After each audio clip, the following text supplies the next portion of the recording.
My family was never particularly religious. Sure, we had a few rituals here and there, but nothing too overbearing. Except when it came to her. Perhaps a small-town mystery or a scary story to keep kids in line come bedtime, the girl with the skipping rope had been a part of our hometown lore for over 50 years. The rules were simple. After the sun went down, we were not to open the door if we heard a girl skipping rope outside. She would pretend to be lost and ask for her parents, but under no circumstances were we to help her. If we ignored her cries for help long enough, she would leave us alone. If you grow up with something, you come to accept it as gospel truth, no matter how implausible it may be. To me, she was nothing more than Santa's evil cousin who would visit us every couple of years. I was around 12 when I had my first encounter with her. Almost at the cusp of my teenage years, I had decided to subvert my parents' authority and watch late-night TV. I had heard from extremely reliable sources at school that they would play reruns of all of my favorite shows at 12 a.m. Besides, it was a Friday night and I didn't have to get up early. My parents had tucked me in and were out in the kitchen wrapping up dinner. I waited patiently, staring at the light at the threshold of my door. The dishwasher started running, and soon enough, the lights turned off. Tiptoeing my way across the living room, I had made myself comfortable in front of the TV. I had to increase the volume just enough to not arouse suspicion. It was around 2 a.m. when I heard it. I froze. I thought I'd been busted. Dad must have opened his door and found me. I turned around, but he wasn't there. Sure enough, I heard hushed knocks on the door. I knew enough not to open it. Mom had drilled that into me. Yet something about the sound drew me to it.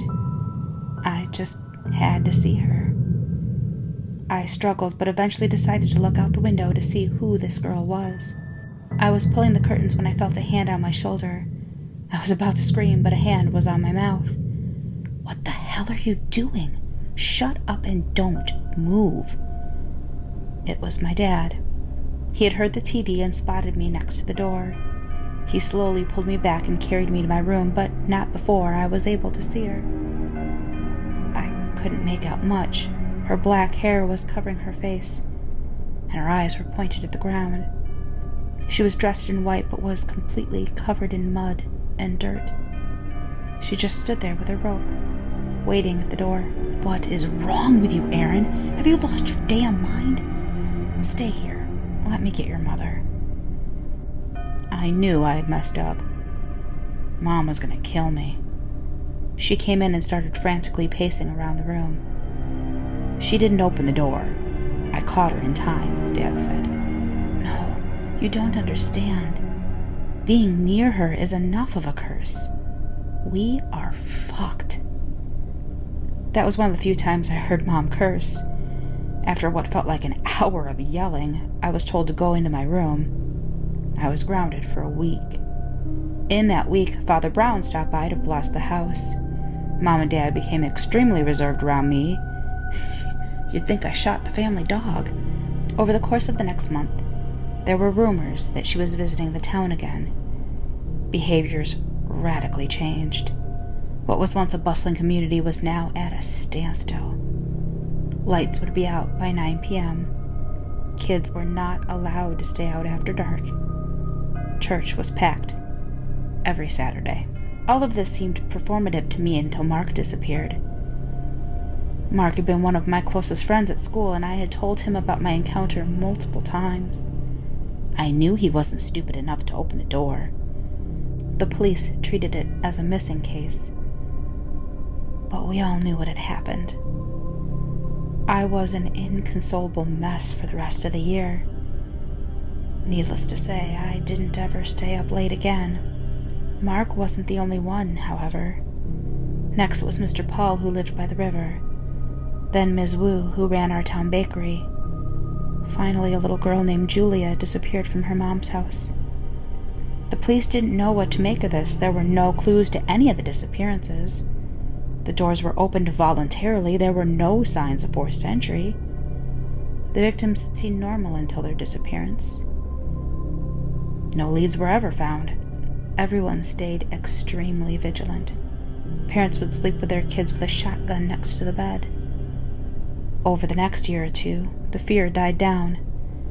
No one really spoke about the disappearances or the girl, although it was always a lingering thought for most people in town. A good amount of people moved, and the state dedicated more resources and personnel to our city.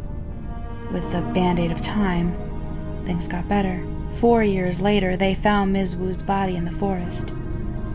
From what they could make of the corpse, she had been choked to death with a metal object. Her face was brutally caved in, and her skull had significant blunt force trauma. By this point, however, she was nothing more than a footprint in the newspaper. Eventually, I moved to the city. The girl with the skipping rope would pop up in my nightmares here and there, but besides that, I never paid much attention to her. Life was busy, and I wanted to move on from my small town. I turned 40 last year. Now, with a daughter of my own, I realized that my parents did their best to protect me my whole life. Perhaps it was this thought that led me to the events of last night. "Mom, someone's at the door."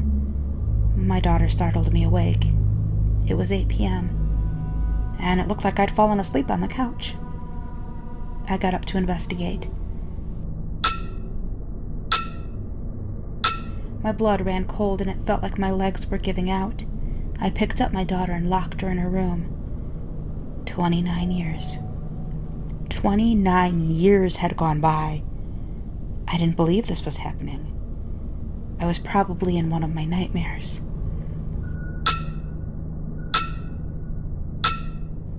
I didn't know what to do. Suddenly, I was the scared child caught watching TV in the living room. The same force that compelled me to let her in all those years ago came back much stronger.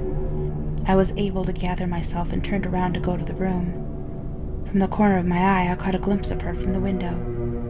The same dirty white clothes, the same black hair. Except this time, she was staring right at me, her eyes piercing through my soul. She smiled at me and beckoned me to let her in. I decided to run, but before I knew it, I was in the forest being pulled by my neck.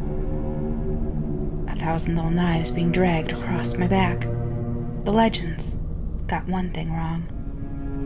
The sound was not her skipping rope. She had always been holding a long metal chain, and now she was going to kill me with it. I struggled and tried to break free from the noose around my neck. I heard her laughing at my efforts. Please let me go. I have a daughter." I struggled to get the words out. Fueled by adrenaline, I pulled the chain forward to where I could catch my breath.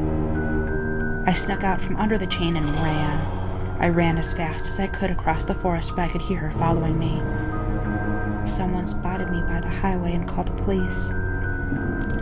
At the hospital, I tried explaining the girl with the chain who had tried to kill me, yet no one would believe me. Temporary psychosis, I believe they called it. The doctors theorized that I had tried to harm myself, and I was committed for 7 days. My daughter has since been staying with my mom, and I can breathe a sigh of relief, because I know the girl will be waiting for me when I get out.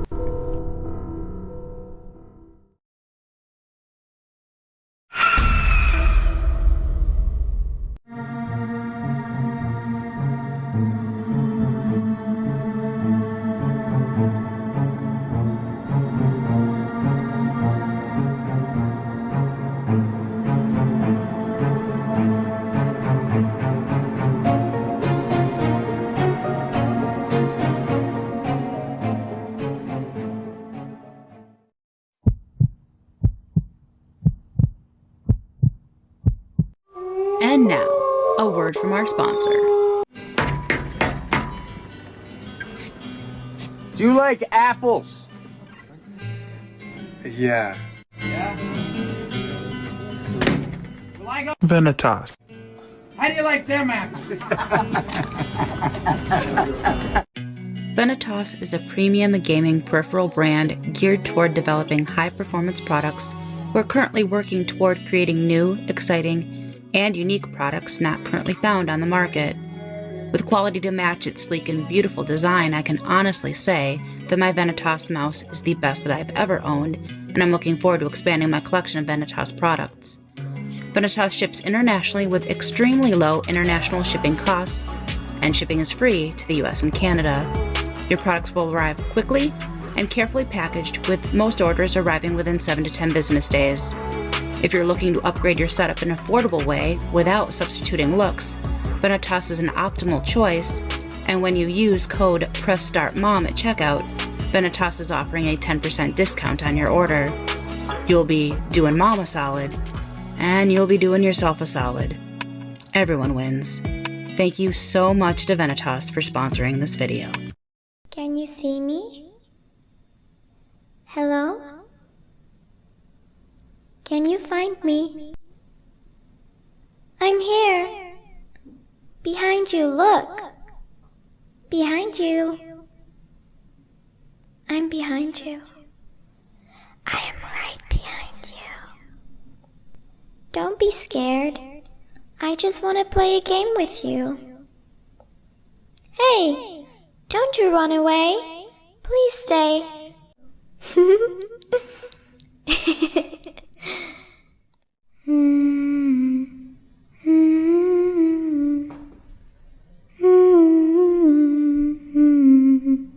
Incy Wincy Spider went up the water spout.